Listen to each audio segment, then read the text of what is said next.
بەناوی خوای گەورە سڵاوتان لێبێت بەڕێزان ئەم شەو لە بەرنامەی ئەمڕۆ قسە لەسەر ساڵیەتی یەکەمین هەڵبژاردننی پەرلەمانی کوردستان و دۆخی هەرێم و بێ پەرلەمانی دەکەین. دیارەکەمی هەڵبژاردننی پەرلەمانی کوردستانە 5992 بەڕێوە چوو. ئەم ساڵیادە لە کاتێکدا ئێستا هەرێمی کوردستان بێ پەرلەمانە دوای 7 مانگ لە هەڵبژاردننی کوردی شەمی پەرلەمانی کوردستان تاکو ئێستا پەرلەمان پێک نهاتووە، هەروە تاکو ئێستا ئاسۆی پێکێنانی کابینەی دەیمی حکوومەت دیار نییە وەرە ناو خۆدا نیگەرانێکی زۆر هەیە و کێشەکان بەردەوامن. ئێمە قسە لەسەرەوەش دەکەین کە بۆچی لە ماوەی 33 ساڵی ڕابردوو ڕێگەنەدراوە پەرلەمان ڕۆڵی خۆی ببینێ، هەتا حکوومەتیش مەدام مەزراوی نەکراوە و کێشانەی کە لە یەکەمی هەڵبژاردنەوە هەن کێشەی موچە کارەبا گەندەڵێ و کێشانە هەر بەردەوامن. ئەم پرسیان لەگەڵ هەرێک لە بەڕێزان دکتۆر شێرکۆ حەمامین و مامۆستا عومەر عەلی قسەی لەسەر دەکەین. بەخێر بێ، سوپاسیان بدەم کاکتۆرەگەر لە بەڕێستانەوە دەست پێ بکەین سەبارەت بە ئەمڕۆ ساڵیادی یەکەمی هەڵبژاردننی پەرلەمانی کوردستانە. هۆکاری تێمە لەم ساڵیادە بێ پەرلەمانیشین تقریبا نزیکەی 2 ساڵە هەرێمی کوردستان بێ پەرلەمانە. سەرنجی بەڕێزت هۆکارەکەی بۆچی ئێمە تووشی ئەو بارودۆخە بووین لە نەبوونی پەرلەمان بۆشایی یاسایی؟ ساڵە جەنابوو لە ماڵ ساڵمە لابینەرانی بەڕێز وەکو جەنابوت ئەمڕۆ یادی یەکەمین هەڵبژاردنەکە لە 1992 لە هەرێمی کوردستانە ئەنجام درا کە من خۆم و کاتە خوێندکاری زانکۆ بووم کە بەشداریمان کرد بە گۆڕوتینێکی زۆرە و کاتە بربەستی گەرباڵامە شوێتم 1970 شەبوو بۆ ئەو حیزبانی کە بەشێکی زۆر لە حیزبەکان نەیانتوانی بچنە پەرلەمانەوە. بەڵام هەستەکەی کە شتێک حەدەسێکی وا ڕووی نیاوە لە هەرێمی کوردستانە، یعنی ڕەنگە جا لە هەندێک راپۆرتی میدیایی لەمسی ئەوە ناکەی کە لە ناو خەڵکە کە ئەم ڕۆژە میلەتێکە 100 ساڵە تێ کۆشێ بەلای کەمەوە هەل ینی لە شەڕی جیهانی یەکەم و بۆ حسابکەی کە توانیوەتی دامەزراوە بنیاد بنێ، بەڵام لەبەرەوەی نەتوانرا مەهامەکانی ئەو هەموو تێکۆشانە لە بنیانانی حکومێکی ڕەشیدا بەرجەستە بکرێت لەلایەن ئەوانەی کە خۆیان ناوناوە دەسەڵاتی سیاسی کوردی یاخود سەرکردەی کورد، بۆیە بینی ئەم بۆنانەش ڕاستیان نەبوون بە بۆنەیەکی نیشتیمانی و نەبوون بە بۆنەیەک کە لای خەڵکیش هەڵوێستەی لەسەر بکرێت. بۆچی دۆخەکە ئاوایە؟ بۆچی نەمانتوانیوە پەرلەمانێک بنیاد بنین، دامەزراوە بنیاد بنین بە مانای کەلیمە؟ لە ڕاستیە کورد و کرمانج نایانەوێت بە تایبەتی بە دیاریکراوی پارتی وێشێتی و لە ناو پارتی وێشێتیشان ماڵی تاڵەبانی و بەرزانی زۆر بە دیاریکراوی نایانەوێت موسسات هەبێت لە هەرێمی کوردستانە، نایانەوێت حکمی ڕەشید هەبێت لە کوردستانە. ئێستا چۆن لە تورکیا دەوڵەتی قوڵ هەیە، باش نییە ئێستا کە باخچەلی قساکە بە دڵنیایی پرسایی قسەکانی لە ئەردۆگان زیاترە، چونکە باخچەلی هەم بیرمەندێکە هەم نوێنەراتی دەوڵەتی قوڵەکە لە تورکیا. لێرەش کە مەسعود بەرزانی و بافڵ قساکەن بە دڵنیایی قورسایی گەورەترە لە کۆی وەزیرەکان و سەرۆکی حکوومەت و سەرۆکی پەرلەمان و سەرۆکی ئەنجومەنی دادوەری و هەموو ئەوانی تریشیکە لە هەرێمی کوردستانە هەیە. بۆ لەبەرەوەی لە هەرێمی کوردستانە دەسەڵاتی قوڵ هەیە، لەبەرەوەی ماڵی تاڵەبانی و بەرزانی بە ئیمتیاز نایانەوێت دامەزراوە دروست بێ، ئەیانەوێت خۆیان لەسەر و هەموو شتێکەوە بن. هەرواشیان کردووەتە ئێستا؟ بەڵێ وایان کردووە، بەڵام گەورەترین زەربەیان لە میلەتەکە داوە، لە هەرێمی کوردستان داوە، لە بنیادنانی حکمێکی ڕەشید ناوە لە هەرێمی کوردستانە. بۆیە بەمەبەست نایانەوێت ڕۆڵی ئەم دامەزراوانە هەبێ. لەوەشەوە دەستی پێکرد کە کەسی یەکەمی ئەو دوو حیزبە ئامادە نەبوون خۆیان بڕۆنە ناو پەرلەمانەوە بچنە ناو حکوومەتەوە. ئەمە شۆڕ بووە بۆ حیزبەکانی تریش، یەک کەس نییە لە کەسی یەکەمی حیزبەکانی کوردستان ڕۆشتبێتە ناو پەرلەمانەوە. ئەگەر بۆ ڕێکلامی هەڵبژاردنیش بوو بە ڕئیسی قایمە کە هەم گۆڕانەوەی کرد هەم نەوەی نوێ کردی هەمیش بە هەڵانش بێتم بەرەی گل کردی، نازانم بۆ یەکێتیش خوبات تاڵەبای، بەڵام هیچیان نەچوونە پەرلەمان، چونکە ئەم عورفە لە هەرێمی کوردستانە دروست بووە ئەمانەی کە مەسئولی یەکەمی حیزبن خۆیان لە مؤسساتانە بە گەورەتر دەزانن. طبعاً کە من دیسان تاکید یەکەمەوە مەسعود بەرزانی و پێشتر مام جەلال و ئێستا باڵ تاڵەبانی ئەمانە بە دەستگای ئاساییشەوە بە یەکەی هەفتا و هەشتاوە بە هێزی کۆماندۆ و هێزی زێرەبانی و هێزە تایبەتەکانی کە وەلای شەخصیان بۆ مەسعود بەرزانی و مناڵەکانی و باڵ و دار و دەستەکەی هەیە ئەمانە دەسەڵاتی قوڵن لە هەرێمی کوردستانە دەسەڵاتی قۆڵیش ڕێگە نادات دامەزراوە دروست بێ زۆر بەداخەوە پەرلەمانمان نی بەمانە ڕاستقینی حکوومەتیشمان نییە بڵێن بە هیچ جۆرێک حکوومەتمان نییە ئەوەی هەیە باشترین پێناسە لەسەر تابلۆکەی بنووسن ئەنجومەنی پاراستنی بەرژەوەندیەکانی کۆمپانیەکانی ماڵی تاڵەبانی و بەرزانی و خێزانە سیاسەکانی هەرێمی کوردستان سەر حکوومەت بنووسین ئەمە لە باتی من پێشنیاز دەکەم لە باتی لۆگۆی ئەنجومەنی وەزیران ئەوەی کە مەسرور و قوباد و ئاوات کەسیە کوچکەکەین ئاوات جەناب نووری باشە ینی مەبەستم پارتی یەکێتی گۆڕانە کە وتیان نەخشین و نەشکشانەوە لە ڕاستیە ئەمە باشترین شت بۆ ئەم ئەنجومەنە بنووسن ئەنجومەنی پاراستنی بەرژەوەندیەکانی کۆمپانیەکانی ماڵی تاڵەبانی و بەرزانی و خێزانە سیاسەکان و حاشەکانیان کاک حەکیم دەرکەوت لە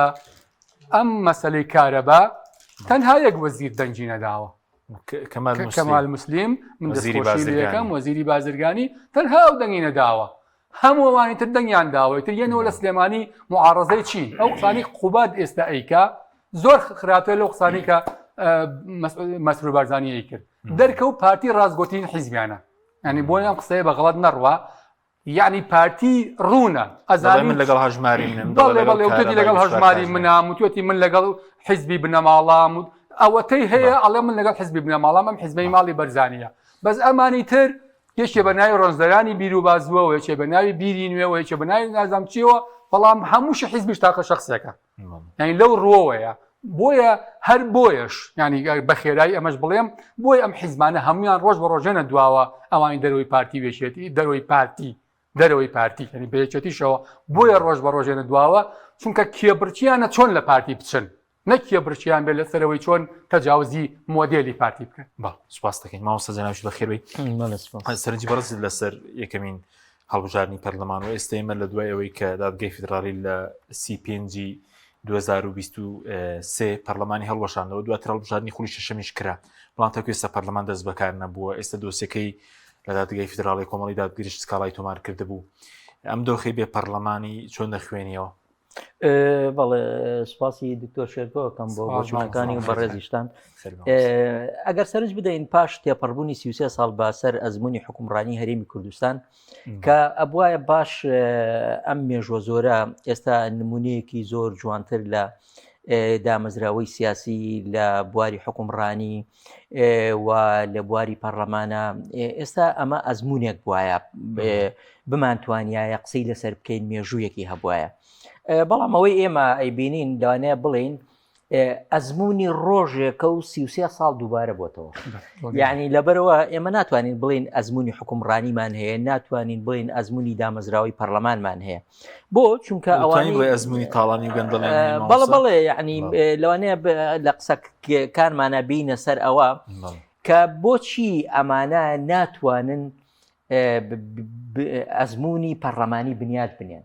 یعنی بۆچی ناتوانن بە درێژایی 33 ساڵی ڕابردوو ئێستا ئێمە خاوەنی ئەزمموونێکی پەرلەمانی بین کە مێژوویەکی هەبێ شانازی پێوە بکەین کەسایەتیەکانی دیار بین ئەو پارتە سیاسیانەی کە ڕابەرایەتیەکەن بە پەنجەمان پخستنایەتە سەریان و بمان دەستخۆشیمان لێ بکردایە کە ئەزمموونێکی گەورەی وان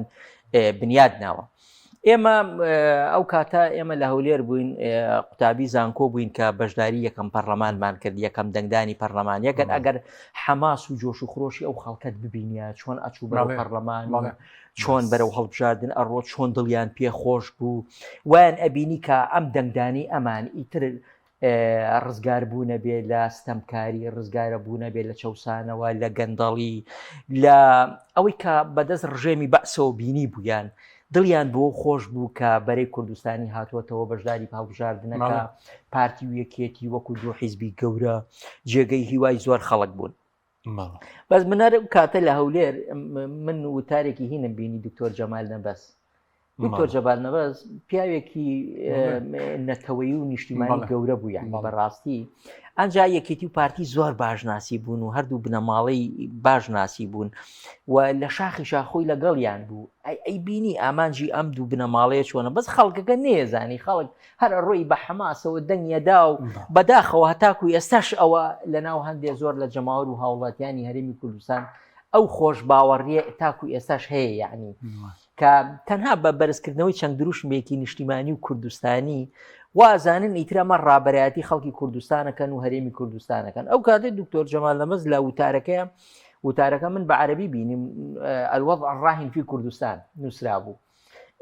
ئەو لەسەر ئەو حەماس و جۆش و خڕۆشەی خەڵکە کە بەشداریەکەن و دڵیان بەیەکێتی و پارتی خۆشە و وەکو ئەوەی کە بربەستی ڕێگری لە ساحەوتی شەبوو لەبەر ئەوە یعنی تەنها یەکێتی و پارتی توانیان بچنە پەرلەمانەوە و ئەو کاتەژی تر بەهۆی هەڵبژاردنەکەەوە 50 بە 50 کورسیەکانیان دابش کرد لە بینی خۆیانە. ئەڵێ من ئەوەندەی من یەکێتی و پارتی بناسم و سەرکردەکانیان بناسم و ئاگام لە ئامانجی سیاسی ئەمانە بێ، لە ئامانج و باگراوندی سیاسی ئەمانەیە نە بنیادنانی دەوڵەتی کوردی هەیە، نە دروستکردنی مؤسساتی پەرلەمانی و حکوومەتی و دادگاکان و ئەمە هەر بۆی یارمەتی قسەکە بەم دروشمی پارتی دیموکراتی کوردستان لە هەڵبژاردنەوە دووە ئۆتۆنۆمی بوو، یەکێتی نیشتیمانیش فدراڵی بۆ کاتەی مەبەستم ڕێگە قسەکەی مامۆستا جەمال نەبەس ڕۆحی شاد بێ بێگومان ئەوان بڕوان بە ئۆتۆنۆمی هەبوو بڕوانتر نەبوو. ئەڵێ ڕاستە بەشداریەکی زۆری خەڵکەیە، خەڵک زۆر بە حەماسە و بەشداریەکەن و زۆر دڵیشیان بێکێتی و پارتی خۆشە. بەس ئەڵێ من لێرەوە پێتانەڵێم هیچی لەجێ ئەو هیوانەی ئێوە نین و بۆ چکە منەڵێ هەر من لە شاخەوە ئەیان ناسم و باش تێکەڵاویان بووم و ئامانجەکانی ئەمانە ئەزانم. ئەمانە نانەوێ کوردستان گەشە بکە، نانەوێ بەرەو دەوڵەتی کوردی بڕۆین، نانەوێ ئازادی دەستکەوێ. بەڵێ لە 92 لە 92 ئەو قسانەی کرد، یعنی ئێستا ڕێک ئەو قسانەی ئەو ئێمە ئەیان بینین بۆ چونکە کاکە یعنی بنیادنانی دەوڵەت،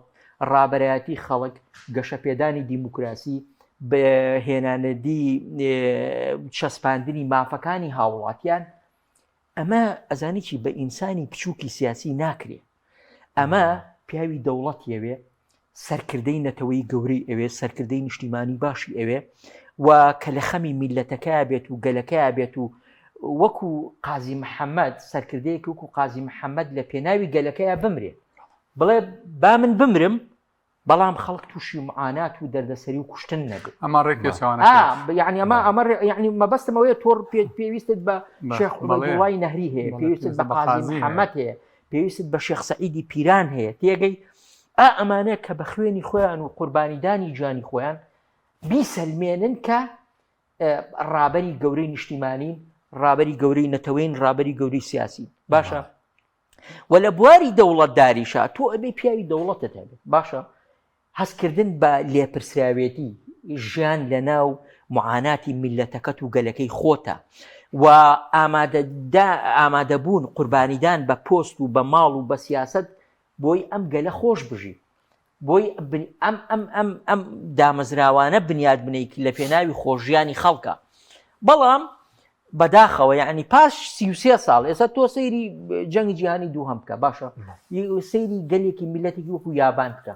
لە ماوەی چەند ساڵە توانی خۆی دروست کاتەوە و خۆی بینا بکاتەوە ئەو یابانە دروست کاکە ئێستا دروستی کرد. ئەڵمانیا وڵاتانی ئەوروپی هەمووی کە گەشەیان کرد و هاتنە پێش و خۆیان دروست کردەوە هەمووی لە 10 ساڵ. کارەکەی چیەکەی من ئابووریمان بنەمای بڵێن ئابوورێکی پتە و نە پەرلەمانێک نە حکوومەتێک نە دادگایەکدا نەنجا ئەمانە ئەزانی چی ئەگەر سیر بکەی وەکوتم ئەمانە خەونی بچووکیان هەیە. ئەم خەوە بچووکانە بۆ هێنانەدیان ئینسانی گەورەی ناوێ، ئینسانی سیاسی باشی ناوێ، ئینسانی نیشتیمان پەروەری ناوێ، تێگەی خەمی بچووک یعنی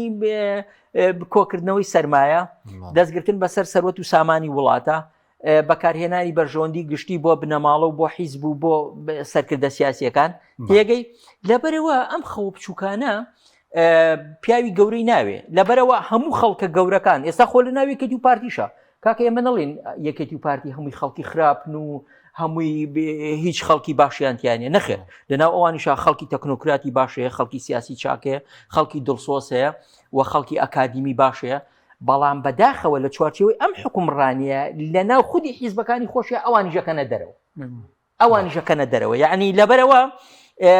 وای لێ دێ ئێستا تەنها حکومڕانی بچووک بۆتەوە بۆ دوو بنەماڵە و حاشیەکانیان کۆمپانیاکانیان ئەوانی لە دەوروبەری ئەوان هەن لەبەرەوە ئەو خەڵکانی تریش کراونە دەرەوە ئەنجا لە چوارچێوەی حکومڕانیەکی وایە تۆ پێویستت بە پەرلەمانێکی بەهێز نییە بۆ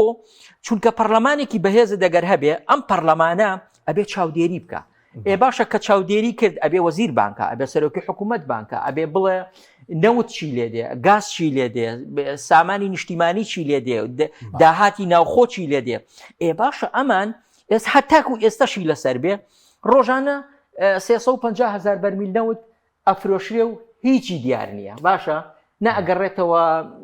وەزارەتی دارایی نە حکوومەتی بەغا ئەگایلێتی ئەو هەموو چێشمەچێش و گەورەی بێموچەی و قات و قڕلی و دیارنەمانی دایان موچە و لێبڕین و لە چیەوە دروست بووە حکوومەتی بەغاش هەر داوای ئەماکە داوای شەفافیەتەکە تۆ بڕیارێک داوە کە لەگەڵ حکوومەتی بەغا لە بودجەی دارایی بەغا باشە ئێستا تۆ پابەند نابی بەم شتانەوە بۆ حکوومەتێکی لەم جۆرە ناتوانێت پابند بێ بۆ بڕیارانەوە سپاس دەکەم کاکتۆر باسی پەرلەمانمان کرد کە ڕێگە نەدراوە ئەرکەکانی خۆی ببینی ئەمە بۆ حکوومەتیش دروستە ینی ئەوە تا حکوومەتەکەش ینی مەنا حکوومەتە ئەرکەکانی خۆی جێبەجێنەکار لە خزمەت گوزاری بێ دابینی خزمەت گوزاری سەرەتایەکان بێ مەسەلەی موچە بێ کارە بابێ بە نرخی هەرزان ئێستا کارەوە 24 کاتژمێر هاتوتە ئاراوە حکوومەتەکەش هەر هەمان حاڵی پەرلەمانی هەیە بێگومان کاک حەشیم مەسەلە پەرلەمان من خۆم پەرلەمانتار بووم تاوان وازەحە ئەرکەکانی پەرلەمان یاسادانانە چاودێریکردنە مەسەلەی بودجەیە و ئەکرێ بڵێم ئەرچین سیاسیشی ئەرچی نوێنایەتیکردن بە تایبەتی لەم خولانی دواییە کە خەڵک ڕاستە خۆدەنگ بە کاندیدەکایە ئەرچی ئەم کاندیدەیە بچێتەوە ناو خەڵک جارێکی تر بەڕاستی نووسینگە پەرلەمانی شوێ لە چەند شارێکی کوردستانە تاوان بەدەر لەوەی کە بە مەبەست و بە پلان ڕێگە نەدراوە ئەم پەرلەمانە ڕۆڵی خۆی ببینێ وەکوتم بەڕاستی ڕعیلی یەکەمی حیزبەکان ناڕۆنە ناو پەرلەمانەوە هەتا تا ڕادەیەک لە بیدایەتە ئەتوانم بڵێم شخصی مەکتب سیاسی هەندێک بابڵێن دەست ڕۆیشتوش ئەچوون ئێستا ئەوەش نەماوە بە هیچ جۆرە بەداخەوە کوالەتی پەرلەمانەکەش داوەزیوە ینی هیوادارم ئەمە کەس دێمان عاجز نەبێتوانە بەڵام تۆ وەرە لە ڕووی چیەوە لە ڕووی تواناوە بەڵێ لە ڕووی تواناوە یعنی ڕەنگە بڵێم مەگەر زیادە ڕۆیی نییە مستەوای متەوەستی کۆی خەڵکی کوردستانیش نەچۆتە پەرلەمانەوەوانە ینی خۆ دیارە ینی تۆ کوالتەکان سێرە ئەخر کاک حەشیم منطق نییە مەسا من لە لیژنەکەی کە من خۆم لە لیژنەیە کابووناوی پەروەردە و خوێندنی باڵا بوو ئەخ چۆنە بێ کەسێک بێ بە ئەندامی ئەم لیژنەیە بەڵام یەک ڕۆژ دەرسێکی نەوت بێتەوە هەبوو باڵێ بێگومان هەبووە چۆن ئەبێت تۆ مەسەلا لە ناو لیژنەی یاسایی یابی بەڵام ڕۆژە لە ینی 6 مانگ محامی نەبوو بێتی لایەنی کەم باشە یعنی بۆ زۆر بواری تریشوانە بۆ لیژنەی تەندروستی بۆ شارەوانیەکان بۆ کشت و کاڵ بۆ هەمووی بەڕاستی ینی بۆیە هەم کوالێتەکەی نقطەیەکی تری کە ئەمەش هەر بێگومان پارتی وێشێتی ویان لێ کردووە سلەی پێڕەوی ناوخۆی پەرلەمانی کوردستانە دەستی بەسراوە پەرلەمان بەڵێ بێگومان تاوان یەکەم جار لە میسریان وەرگرتووە وەنی من بەدەوە چوونم کرد تاوان ئەم پەیڕەوە لە خولی ئێمە بوو گۆڕانکاری تیاکرا ئەگەر بەڵام نەچوو بێتم لە خولەکەی ترە خراە بواری جێبەجێکردنەوە بەڵام بیدایەت 92 لە پەرلەمانی میسریان وەرگرتووە تاوان تۆ یەکێک لە مهمترین شتەکان مەسەلەی سەحبی سیقە و ئەوانەیە وانە جاران بە دوو لە سەرسێ بوو پێم وایە ئێستا شەروایە بە دوو لە سەرسی دەنجی ئەندامانی پەرلەمان تۆتوانی ڕئیسی ئەنجومەنی وەزیران ئێقالە بکەیتوانە بە نیوە زائیدەنیەک ئەتوانیت وەزیرێک سەحبی سیقە پێ بکەیتەوە ئەوانە ئەمە دروست نابێ بە هیچ جۆرە دروست نابێ گە پارتی وێچێتی لەگەڵانە بێ پارتی وێچێتی چۆن ئێستا کام پەرلەمانتاری پارتی هەر جورئەتی ئەوەکە ئیستیجوابی مەسئول بەرزانی بکە کام پەرلەمانتاری یەکێتی جورئەتیەوە کە ئێستا جوابی قوبات تاڵەبانی بکە وە ڕەنگە بۆ حیزبەکانی تریش ڕاست باش بەڕاستی بۆ حکوومەتی خۆرەگەشێنەدا حکوومەتی ڕۆڵی خۆی ئێستا حکوومەتەکە 2 ساڵە کاربارێک کەرەوەیشی کارەبای 24 کاتژمێری کە بە نرخی گران بەسەر وڵات بێ سەپێن ئەمڕۆ من خوێنمەوە مەسرور بازانی سەر حکوومەتی ماوە بەسەرچوو لە ئەمریکا لە 2 گرێ بەس لەگەڵ 2 کۆمپانی نەوتی دەکە یعنی ماوە بەسەرچووە و کاربارەکەرە و ئیشی دیکەش دەکەن هەزانی کاک حەچیمان بە پلان نایانەوێ وابێن با بڵین کابینەکانی تری ژەنیسل منطقی تایە لە 2013 پرۆژە یاسای بودجە نیە ئێ باشە ئەم ینی من تێناگەم ئەم وەزارەتی داراییە هەر باشە لەسەر ئەمە ڕوونکردن با واز بێنێ بڵێ یعنی من ئەمێ بودجە ئامادەکەم ڕئیسی حکومەت ڕازی نابێ جێگرەکە ڕازی نابێ یعنی بۆیە بەڵێ چ پەرلەمانەکە چ حکوومەتەکە بە مەبەست دوای لەکەن چونکە بەرژەوەندی ئەم دوو بنەماڵەیە و حاشیەکانیان و خێزانە سیاسەکانی تر لەمەدایە ینی تۆ حکوومەتێکت هەیە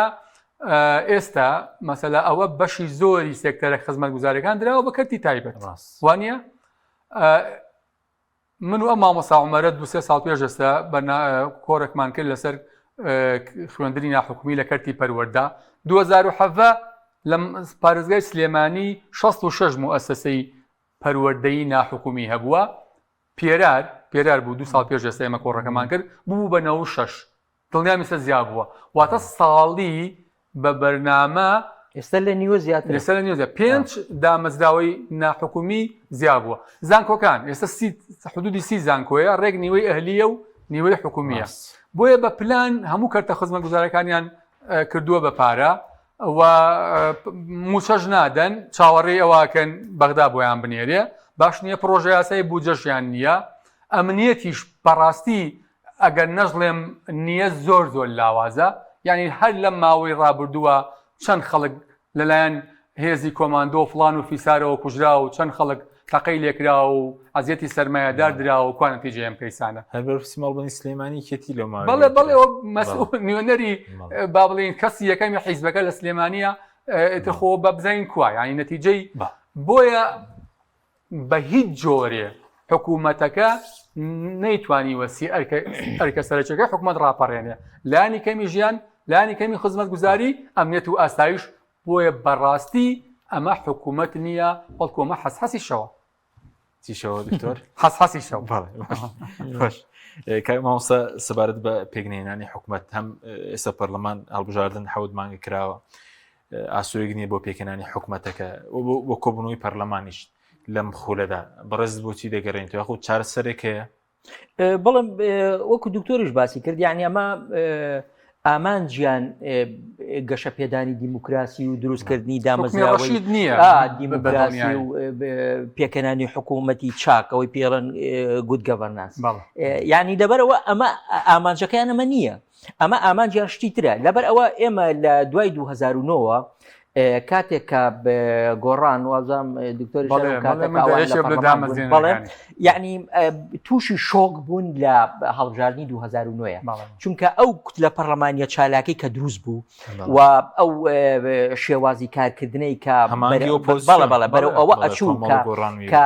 لە هەرێمی کوردستانە ئۆپۆزیۆرێکی چالاک دروست ببێ بەرەو گەشە پێدانی دیموکراسی هەنگاو هەڵبگرن و پەرلەمان ببێت فعلەن بە دامەزراوەیەکی دیموکراسی کە ڕۆڵی کارایی هەبێ و ڕۆڵی باشی خۆی ببینێ بەڵام یەکێتی و پارتی ئەمەیان ناویست یعنی هەر لەو کاتەوە کە ئەو زەجێ کە دروستیان کرد بەهۆی مەسلەی سەرۆکاتی پەرلەمان و دەستوری هەرێمی کوردستان و یاسای سەرۆکایەتی و ئەمە بەهۆی ئەمەوە کە دروستیان کرد کە دەرگای پەرلەمانیان داخست و سەرۆکی پەرلەمانیان ناردەوە بۆ ماڵەوە ئیتر لێرەوە قۆناغێکی نوێ لە هەرێمی کوردستان دەست پێکا کە ئێمە نامانەوێت پەرلەمان بەرەوە ئەو بچێ نامانەوێت ئۆپۆزیۆنە و ڕۆڵە ئیجابی باشی هەبێ چونکە ئێمە ئامادەرین حکومڕانی لە هەرێمی کوردستانە تەسلیمی ئۆپۆزیۆن بکەین ئەبێ هەر خۆمان حکومڕان بین و لەبەر ئەوە هەر لەو بە ڕۆژەوە کۆتایی هێنان بە ڕۆڵی چالاکی پەرلەمان و ڕۆڵی ئۆپۆزیۆن و هەموو ئەم شتانیان داشت لەبەرەوە لەو کاتەوە چکە ئەمان ئەیانەوێ ئەم حکومڕانیە بۆ هەتا درێژەی هەبێ یەکێتی و پارتی هەتا سیاست لە هەرێمی کوردستانە هەبێ یەکێتی پارتی حکومڕان بن ڕێگە نەدەن پەرلەمانی چالاکە بێ حکوومەتی چالاکە بێ دادگای بێلایەن هەبێ و کۆمەڵگەی مەدەنی هەبێ لەبەرەوە ئیشیان لەسەر ئەمە بەباشی کرد کە ئێستا گەشتۆتە ئەم قۆناغی کە هەر تەواو پەرلەمان کۆتایی پێهات پەرلەمانیان ناردۆتەوە بۆ ماڵەوە پەرلەمانتار وەکو فەرمانبەرێکی بندیوار ئیشەکە تەنها موچە وەرەگرێ و لە ماڵەوە دانیشتووە تێگەی هیچ ئیشێکی نییە پەرلەمان کۆبوونەوە ناکات دەرگاکەی داخراوە و یەکێتی و پارتی زۆر خۆشحاڵن بەم دۆخە بۆ چونکە ئەوەی کە پلانیان بۆ داناوە ئەوەی ئێستا هاتووەتە دی طبعاً ئەوەی کە ئەوان ئامانجیانە بردننی سەروەتی نیشتیمانی بردننی نەوت و گاز و ئەوەی کە هیچ کەس ئاگای لە داهاتی نەبێ و ملیۆنان دۆلاری مەرزەکان و داهاتی ناوخۆ و نەوت و گاز و هەموو ئەم شتە نە لیژنەیەکێ سەرپەرشتی بکە نە پەرلەمانێکەیە نە لیژنەی نەوت و گاسەیە نە هیچ شتێکەیە پەرلەمان لە ماڵەوە دانیشتو وەکوتم لە ئاوی لێڵە ماسیەگرن ئەم ئاوە لێڵە و ئەم فەزا بێ قانونیە و بێ حکوومەتی و بێ پەرلەمانی و بێنیە ئەمان ئەمانەوێ بۆ چونکە لەژێر سایی ئەم دۆخ و فەوزا سیاسی کە هەیە ئەوان ئەوەی ئەیانەوێ ئالێرە ئەتوانن ئەمە بێن نەدی ڕاستە ئەمە بە دیوەکەی تریە وێرانکردنی سیستمی سیاسیە لە هەرێمی کوردستانە سوکردنی سومعی گەلی کوردستانە لە ئازل بەغا و وڵاتانی ئیقلیمی و بە هەموو دنیا و ئەوەیە کە هەرێمی کوردستانی تر بەرەو چارەنووسێکی نادیارە ڕوە و دوجار ئەگەر ئەوە ئاوا بڕوە قواری هەرێمی کوردستانی ژەکەوێتە بەر بدەم مەترسی و تیاچوون و هەموو شتێک بەڵام یەکێتی و پارتی بەلایەوە هیچ نییە یعنی هەرێمی کوردستان نامێنێ پەرلەمان نامێنێ هیچ بەڕێزت وەکو بندیواردایان بینی دەتوان ڕۆڵێک ببینی ناتوانیت ڕۆڵێک جوڵەیەک شتێک لە دۆخی ئێستاە وەکوتم بە ئامان جوای لێکراوە ناتوانن ئەم دۆخە ببینە ئەنجام من بە دیوێکی ترە هینەکە هێنمەوە سەر ئۆپۆزیسیۆن ئەپێ ئۆپۆزیسیۆن پرسیارێ لە خۆی بکە بەچێ ئەڵەن ئۆپۆزیسیۆن ئایا ئەمە ڕۆڵی ئۆپۆزیسیۆنە ئایا پەرلەمانتارانی ئۆپۆزیسیۆن ئەتوان ئەم دۆخە ئەم ڕۆڵە ببین دکتۆر باسی لە هینە کرد کە پێگەی پەرلەمانتار خۆی باشە ئەم پەرلەمانتارانی ئێستا تۆ واز لە یەکێتی و پارتی بێن یەکێتی و پارتی ئەوەیە کە هەیە و بەمەبەستی ژواکە و گوێی لێ نییە چێکا بە پەرلەمانتار وهین بەڵام لە ناو خودی ئۆپۆزیسیۆنە یەکێتی و پارتی بە بڕوای من هەر بەوە نەوەستاون کە دەست بگرن بەسەر حکومڕانی لە هەرێمی کوردستانە بەڵکو ئێستا بە جۆرێک لە جۆرەکان ئۆپۆزیسیۆنێکی سێبەریشیان هەیە لە ناو کای ئۆپۆزیسیۆنە یعنی هاتوون کای ئۆپۆزیسیۆنەکەشیان داگیر کردووەکو کای حکومڕانیەکەیان داگیر کردو باشە یعنی ئێمە جوڵانەوەی سیاسی وا ئەبینین کە بەهێزترین کوترەی پەرلەمانیە لە هەرێمی کوردستانە وەرە بڕۆ سەیری ئەندام پەرلەمانەکانی هەندێکیان لە کۆمپانیاوە هاتوو باشە هەندێکیان هیچ خوێنەواریەکیان نییە هەندێکیان لە هیچ کایەکی سیاسی ڕۆژێ لە ڕۆژان ئەم دەموچاوانەت نەبینیوە باشە ڕۆژێ لە کەناڵێکی ڕاگەاندنەوە قسە بکە بەشداری دیبەیتێک بکە ئەزمونێکی سیاسی هەبێ پەرلەمانتاری فیگەرێکی سیاسیە ئەزمونی سیاسی تۆ خۆ ئەزمونی سیاسی یعنی تۆ ئێستا کەیەکەکەی بە ئەندام پەرلەمان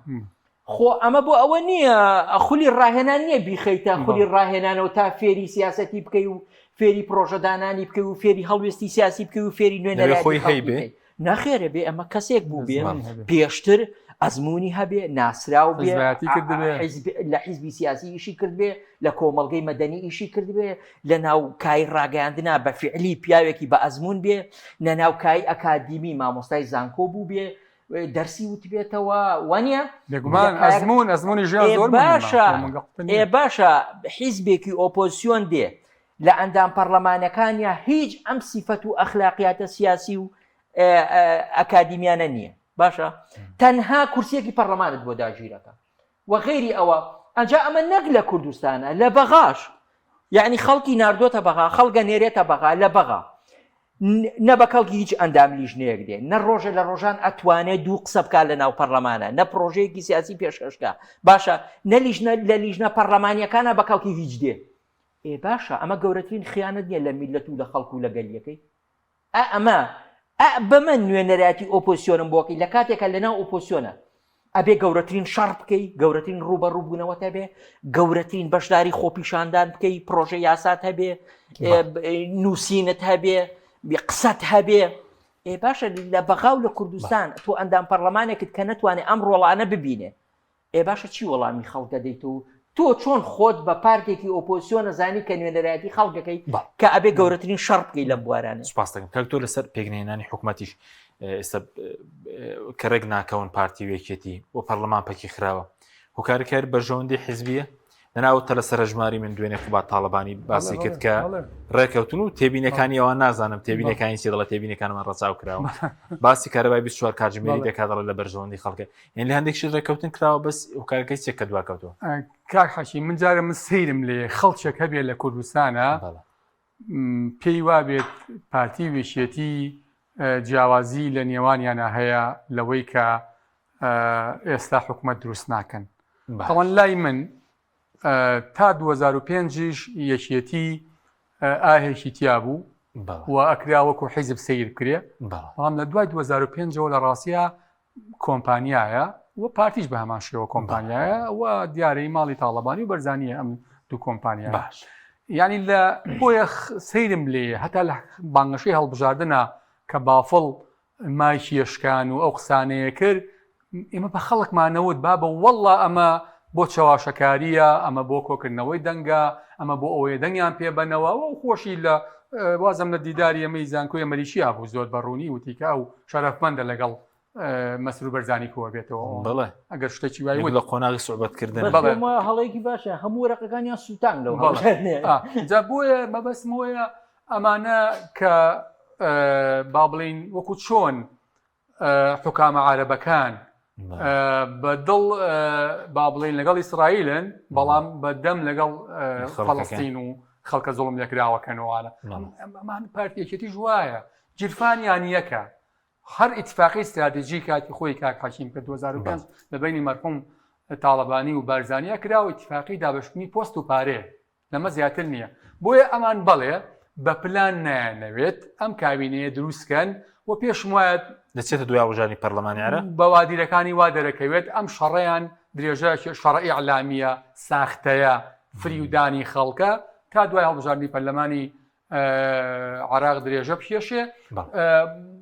قازانجیان لەمایە. ینی کاک حەکیم ئێستا وەکو وتم ئەمان هیچ ئەرکێکی حکوومەت جێبەجێ ناکەن، ینی هەموو ئەرکە توخوا ئەمە منطقە قوبات تاڵەبانی لە بەراوردی کارەبای ڕووناچی بکەن بە مۆلی کارەبای مۆلیدا بەڵێ کەمتر بدێتەوە. لەکوێ دنیا بووە حکوومەت خۆی بەراوردکە